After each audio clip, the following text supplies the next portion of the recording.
অস্ট্রেলিয়ার সিডনি ভিত্তিক আন্তর্জাতিক গবেষণা প্রতিষ্ঠান institute for economics and peace IEP global peace index GPI 2025 বা এবছরের শান্তি সূচক প্রকাশ করেছে। এ সূচকে গতবারের চেয়ে 33 ধাপ পিছিয়ে বাংলাদেশের বর্তমান অবস্থান 123। চলতি বছরের জুন মাসেই এই সূচকটি প্রকাশিত হয়।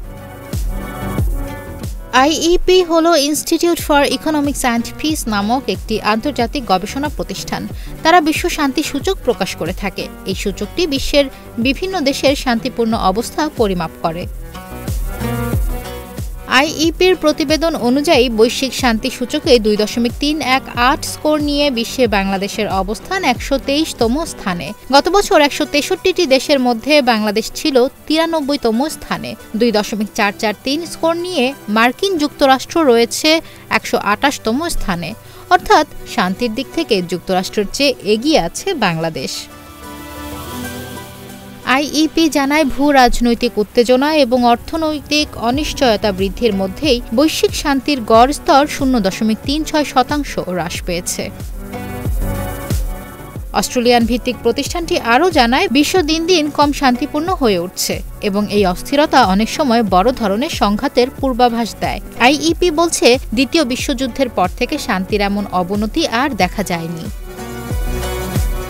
গত 17 বছরে গড় দেশভিত্তিক শান্তি সূচক 5.4% কমে গেছে, যা 2008 সাল থেকে বৈশ্বিক শান্তির ধারাবাহিক পতনের ইঙ্গিত দেয়। তবে কিছু আশাব্যঞ্জক দিকও রয়েছে। চলতি বছরে 74টি দেশের শান্তি সূচকে উন্নতি দেখা গেছে। আইসল্যান্ড টানা 2008 সাল থেকে বিশ্বের সবচেয়ে শান্তিপূর্ণ দেশের মর্যাদা ধরে রেখেছে এবং বৈশ্বিক শান্তির মানদণ্ড স্থাপন করে চলেছে। অন্যদিকে মধ্যপ্রাচ্য ও উত্তর আফ্রিকা অঞ্চল টানা 10ম বছরের মতো সবচেয়ে কম শান্তিপূর্ণ অঞ্চল হিসেবে চিহ্নিত হয়েছে। গ্লোবাল পিস ইন্ডেক্স 2025-এর সর্বনিম্ন 10টি দেশের মধ্যে 4টি এই অঞ্চলের।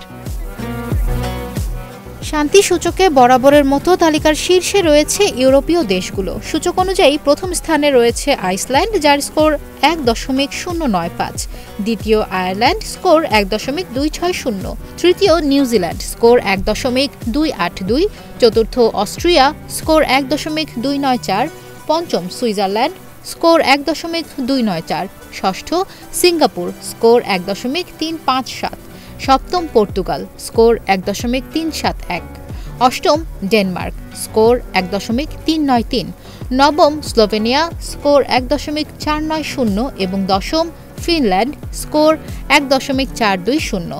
সবচেয়ে কম শান্তিপূর্ণ 5 দেশ হল সুদান, গণতান্ত্রিক প্রজাতন্ত্র কঙ্গো, দক্ষিণ সুদান, ইয়েমেন ও আফগানিস্তান।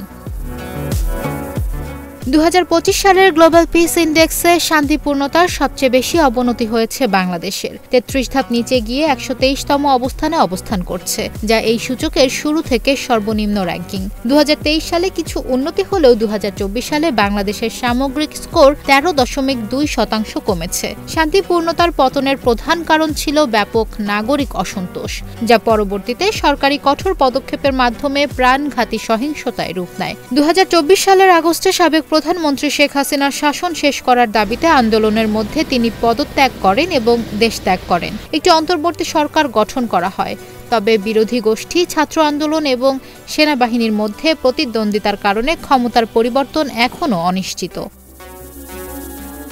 বাংলাদেশে ছাত্রদের ব্যাপক বিক্ষোভ এবং রাজনৈতিক অস্থিতিশীলতার কারণে নিরাপত্তা ও সুরক্ষা ক্ষেত্রে উল্লেখযোগ্য অবনতি দেখা যায়। সরকার কঠোরভাবে নিরাপত্তা বাহিনী ও সম্পর্কিত গ্রুপের মাধ্যমে কঠোর ব্যবস্থা নেয়। এ সময় ব্যাপক সহিংসতা ও বিচার বহির্ভূত হত্যাকাণ্ড ও জোরপূর্বক নিখোঁজের অভিযোগের জন্ম দেয়। বাংলাদেশের স্বাস্থ্য মন্ত্রণালয় জানিয়েছে মৃতের সংখ্যা 1000, তবে জাতিসংঘের মানবাধিকার সংস্থা বলছে এ সংখ্যা 1400 জন। বাংলাদেশ ছাড়াও শান্তি সূচকে সবচেয়ে বেশি পেছানো দেশগুলো হল ইউক্রেন, রাশিয়া, মিয়ানমার, কঙ্গো।